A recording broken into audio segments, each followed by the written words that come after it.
Hey everybody, today I am going to be reviewing Grave of the Fireflies, which came out in 1988, and it was written and directed by Isao Takahata. Takahata recently passed away, and I've been meaning to review this anyway, so I felt like it was only fitting to revisit this anime classic. This is a movie that is very personal for Takahata as a person, because the film is loosely based on his real life. He too was a young boy that was living in Japan during World War II. His sister died, and this film was kind of a way for him to, I guess, come to terms with that death, because it's something that he still feels guilty about. This film is quite a different experience as an anime. I think it's a devastating film. It's very simple and stripped down to its most basic elements, and that to me is where the power lies. It's in the simplicity, it's in the emotion of it. This film takes its time. It really doesn't have any interest in being flashy or particularly innovative. It is what it is, and it is very reminiscent of a lot of types of filmmaking that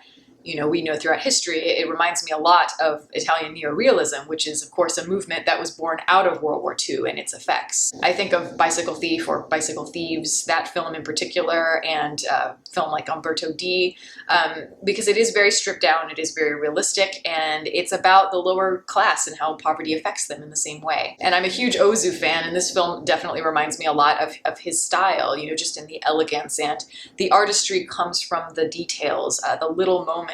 It's very subtle, and it has that kind of quiet, that tranquil Japanese style that's very mature. And I love that about this film, and I feel that way about a lot of the Studio Ghibli films, that they have this beautiful, this softness to them, even in the midst of the pain with, in the case of this film. The animators are all about the details, the intricacies, and it gives these characters such personality and authenticity, because it makes every moment seem very real, very tangible. There are just so many little moments, a woman pouring rice into a pot, and then she gets rice on her hands and she licks her fingers. Characters taking the time to tie their shoes, to feel the texture of things. All of that to me is very important, especially in a movie like this, where the little things do become so important, because every little thing has to be appreciated. When they are eating the food, when they're eating the rice, we know that they have to enjoy every little bit as much as they possibly can, because as viewers know, the rice is going to eventually run out. And with animation too, everything is just so limitless. You can do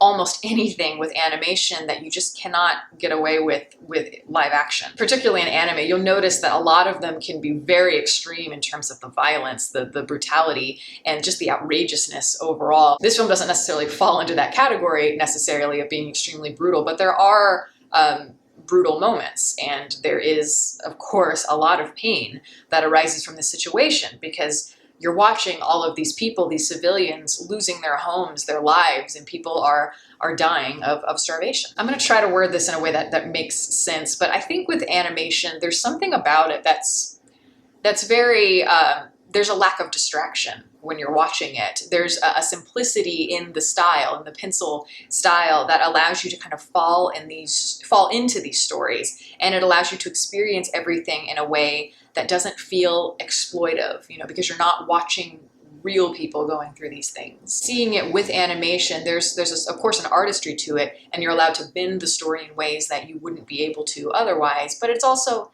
just less jarring, as I said, than it would be if you're watching this in real life with real actors. And there's something about the artistic style that, ironically, even though it seems very simple on the outset, there's something about it that really gives it dimension, really opens up the world in a way that I don't often see in live action films. I look at a lot of big live action war films that have been made, and of course many of them can be really intense and expensive and beautifully made, but there's something about the aesthetic to me that often feels very one note. And they look very grim. A lot of kind of gray, muted color palettes is something that I notice a lot to reflect the horrors of war, which is completely understandable, because oftentimes war is extremely horrific.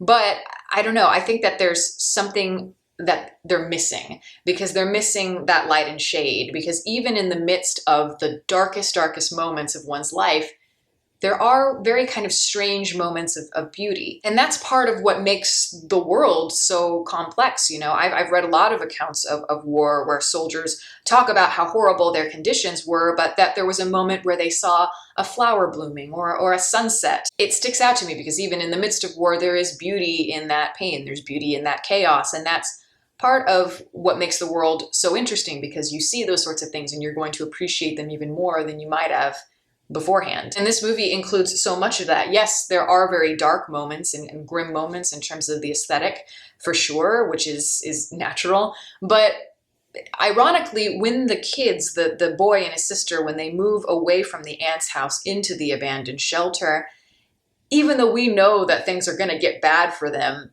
ironically, there's a lot of beauty. All of a sudden, everything becomes beautiful because they're living on their own. They're doing things on their own terms, and they do have hope for each other. There's a very pastel quality. It looks like a Monet painting, the scenery. But they are, as I said, they're doing things on their own terms. They have each other, and they have all of these moments where they can just let go and they can just be children. And that's such an important thing too, because we forget these kids are dealing with so much, but they are, at the end of the day, they are just kids. And in this movie, they feel authentic. They act like kids. And it's a very real depiction. And I love when after, like, for example, when the mother is hurt and she's dying, the older brother starts swinging on a bar to cheer up his sister while she's crying. Or even later on in the movie, when they move to the abandoned shelter and they're getting ready to go to sleep, Seita kind of rolls over and tries to hug his little sister, and she's like, "Get off of me." And I love that. It's a relationship we can believe without any unnecessary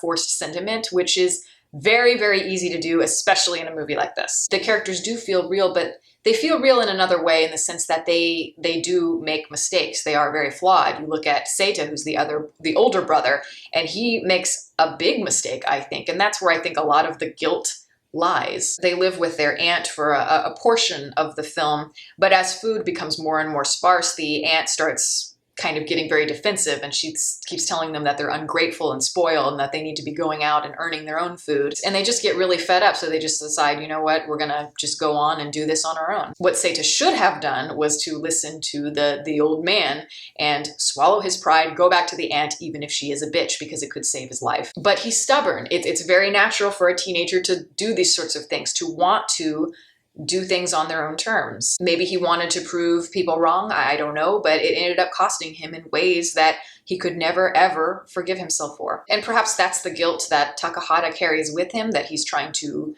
kind of personify in this particular film with this character. And, you know, I think that that's part of why the movie includes some of those more surrealistic moments, because throughout we do see the spirits of Seita and Setsuko when they're dead, and they're looking back at their life in flashbacks. There's a moment where the spirit version of Seita looks on at his previous life with his sister, and his sister's crying. And even though, you know, he's looking on after he's passed, you know, he covers his ears because it's a painful memory, and it reinforces that guilt through the character, but as well as the guilt that Takahata probably feels, at least potentially. There's a mysticism, a wonder to it with those touches of surrealism that make it quite unique. And even at the end of the film, when we see the two siblings at the very end, their spirits sitting down and they're overlooking the cityscape in the modern day. Just a bunch of skyscrapers, very different from what they knew. And that's just kind of, in a way, saying life carries on and the world has changed, but the past always lingers. I do think this is a film that you should see, absolutely. Just know that it is deeply sad, but I think it's the kind of sad that people need to experience, just because this is how things are, this is how things were at the time. It's handled here with a maturity and care that you don't often see in war films. It's another side of it. Yes, it's a war film, but the war is a backdrop to the children's experiences. And that is why I think the film resonates so well. And if you're going to watch this film, just quick note, don't watch the English dub because it sucks. Just watch the original with the subtitles. And yeah, I think it's a wonderful film. And that's my review. Thank you all for listening. All my social media information is below. You can watch more videos here, and you can subscribe if you'd like. Catch you next time.